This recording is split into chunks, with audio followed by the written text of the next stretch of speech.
Hello and welcome to Expert Presents the Future of mRNA Medicine. My name is Julia, I'm Communication Manager for the Expert project and I will guide you through this video series. Expert is an EU-funded project that started in 2019. Originally, it was dedicated to developing mRNA-based therapies for cancer. In this video, we will talk about the scientific progress made during the project. We will talk about the challenges the team faced and the solutions they found. In the second video, we will talk about the process of scaling up the production. The third video will be about exploitable results and questions of intellectual property. And in the last video, we will talk about the regulations concerning mRNA therapies.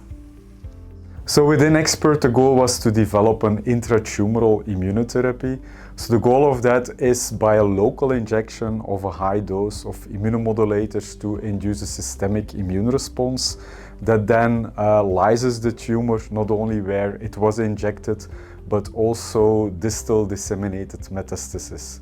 And the benefit of using mRNA in that context is that you can apply multiple payloads in one drug. So you can combine multiple immune stimulatory proteins in one drug product and thereby enhance the therapeutic efficacy. Of course, there were also unique challenges to the mRNA approach. So one of the main challenges is the delivery of the mRNA. mRNA is rapidly degraded if it's not encapsulated in a certain nanomedicine carrier. So if you would inject naked RNA, it gets degraded, will not be functional and not be active. To address this challenge, the team set out to develop a lipid nanoparticle suitable for delivering mRNA to the target location, thus providing the potential to treat cancer and other complex diseases. However, the team encountered a number of obstacles. So we needed to find a lipid-based nanoparticle that encapsulates the RNA and delivers it very efficiently to that tumor. And then in that area there are a lot of challenges. So a lot of the existing LNPs we tested at the beginning of the project did not work well. They either did not give a good expression in the tumor, or they were causing a lot of inflammation, ulceration of the tumor, yielding undesired side effects. And in addition to that, a lot of the LNPs also did not only stick into the tumor, but also went systemically and started to express the mRNA payload in the liver. And that means you get a lot of undesired immune stimulation in the liver, which gives a lot of side effects and hampers the therapeutic window. So within the consortium, we had to optimize, find a better LNP that sticks very well in the tumor. That's something we were very successful in, and we have now a delivery vehicle that is very suited for local application of mRNA therapeutics, and which we are progressing with other partners in other indications. So the first challenge was the delivery vehicle. The second challenge was the payload. So you need to find the right mRNA mix to have very strong efficacy and to get a very strong T-cell response. And the mix we started off was a mix that we previously optimized for cancer vaccination, where the mRNAs were given intramuscular.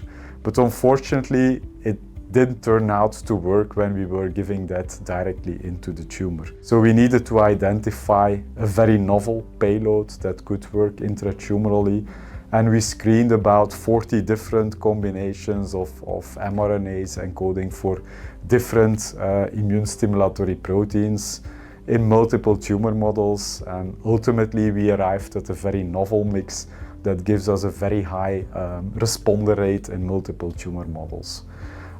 So in combination with the LNP, we're now moving that ahead with another European company, Almirall, for the treatment of non-melanoma skin cancers. Ultimately, by changing the focus of the project, the team was very successful in developing an LNP suitable for delivering mRNA to a specific kind of tumor cells.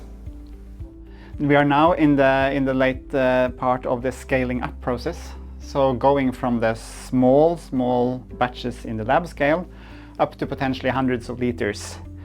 And at the same time, we need to do this under what we call GMP, so good manufacturing practice. which is essentially a set of quality criteria that needs to be met in order to ensure that you are getting a product that is safe to put into people. The expert team has come a long way. However, there are certain areas that require a lot more research. One of them is stability under what we call elevated temperatures. So rather than having to keep vaccines, for instance, at -70, if we could be able to ship them at room temperature, it would be fantastic, in particular for third world countries.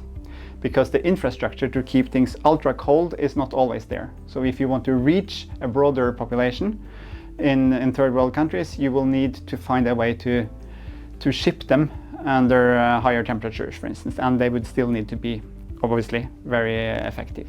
The potential of RNA medicines and LNPs is enormous. So it makes sense to put some effort and resources into further research.